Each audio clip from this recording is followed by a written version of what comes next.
Lord, will only a few people be saved? Saved from what? What are we talking about? We're talking about hell. Will only a few people be saved from hell? There are three things we know about hell. There are three things the church teaches us about hell. One, hell exists. We have all these different images in the Bible of hell. Like we just heard, we have wailing and grinding of teeth. We hear of darkness. We hear of destruction. We hear of death. We hear of an eternal fire. Throughout the ages, various saints have had visions of hell, and they're disturbing to say the least. But at a deeper level, and yes, all those are true, they're good images to have, but at a deeper level, the chief principle of hell is a complete separation from God for all of eternity. God, the one thing that can fulfill us, make us happy, and give us joy, is lost forever. It's almost unimaginable what that would be like, but these images help serve to show us how bad that really is. The second point about hell, we don't know who's there. Yes, we do know salvation comes only through Jesus Christ and through his church, the grace of salvation, but that being said, we do not know who's in hell. So, Christopher Columbus goes over, discovers the New World. 1,500 years, there have been all these indigenous tribes. They had never once heard of Christ or heard of his church. What does the church teach about them?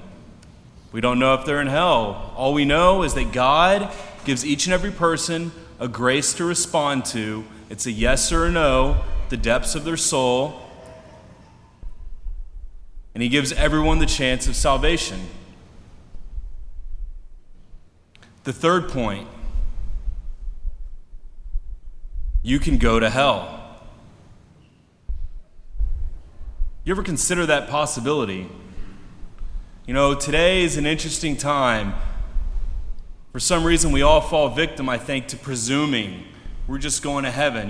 God is this person who, gives me good things, and then I'll live a decent life, and when I die, I'll go to heaven. That's not really what we believe.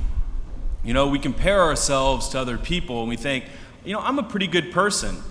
You watch the news, and you think, I'm not doing that. I'm not a terrorist. I'm not killing people. That doesn't mean you're a good person. We're asked to compare ourselves to one person who is our measure, and that's Jesus Christ. How's that going? For me, just a little side note, I'm a priest. They say priests are held to a higher responsibility. So, don't get me wrong, I try and live my life after Christ, but I'm going to be held more accountable at the end of my life for doing my job, these promises I've taken. Yes, I'm afraid of that as well. This might seem all dark and gloomy and sad and scary, and it is. We should be afraid of hell. But there's another side to the story, a second side to this same coin. Lord, will only a few people be saved? This implies, Lord, will some people go to heaven? What does the church teach about heaven? It exists. We're given these great images of heaven, a heavenly banquet, a great reward, city of God, heavenly Jerusalem, eternal life, life everlasting, paradise. At a deeper level, heaven is complete unity with God for all of eternity. the one source that brings us ultimate fulfillment for all eternity. We also know people are in heaven. We know Jesus ascended into heaven. Mary, we celebrated her Assumption this past week. We know she was assumed into heaven. And another little side note, it's kind of interesting how you can go to all these churches in Europe, especially in Italy, and you see all these tombs of these saints, especially the early ones, the apostles. The early church was existing. We have these tombs of the apostles. We don't have tombs of Mary. We don't have tombs of Jesus. That definitely corresponds to the idea that they are in heaven, bodily in heaven. The third fact about heaven: you can go there. You can go to heaven. How? Jesus tells us, strive to enter through the narrow gate. The narrow gate. What's the narrow gate? The narrow gate is Christ himself. There's so many options on how to live your life out there. In our culture, in Western civilization, especially here in the good old United States of America, we are told that there are so many things that make us happy. But in reality, there's only one thing that can truly fulfill you and truly bring you joy. God has become one option among many options. We've compartmentalized God.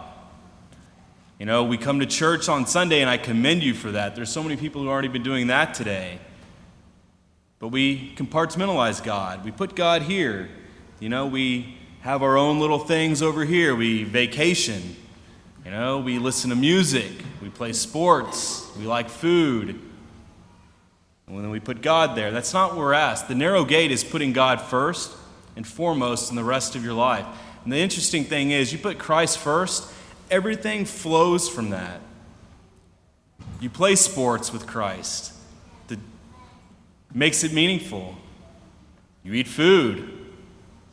Christ first in your life overflows to everything else. So yes, the narrow gate is saying yes to God first, to seek God, to say no to all those other choices out there, to put God first in your life, and to find Christ the center of your life, and to find Christ as your identity. We can ask ourselves some practical questions. Do I seek God? Am I trying to understand the basic teachings of the church? Do I live the way the church asks me to live? If not, why not? A couple comments on the church as well. I think we're all aware of some of her flaws. No doubt. It's a human institution. It's made up of human beings. I don't care where you look. If you find anything on earth made up of human beings, it's going to have some flaws. That being said, it's the only institution in the world that was founded by God, founded by Jesus Christ. He didn't give us a Bible.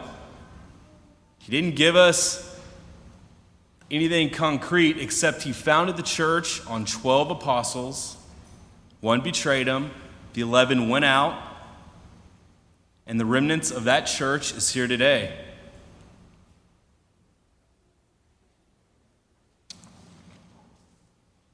That's what the church is here for. The church is here to get us to heaven. It's the one purpose, so trust in that.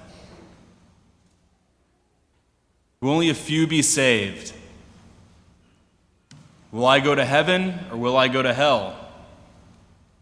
My friends, today is an invitation.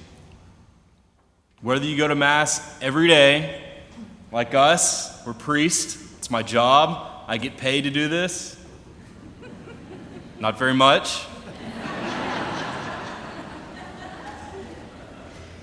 But whether you go to Mass every day, or if you randomly decided to show up today for some reason, maybe it's been years since you've been to church. Whatever the case may be, today is an invitation. It's an invitation to say yes to God, the depths of your being, the depths of your soul. And when you do that, you begin to taste that fulfillment of eternal life.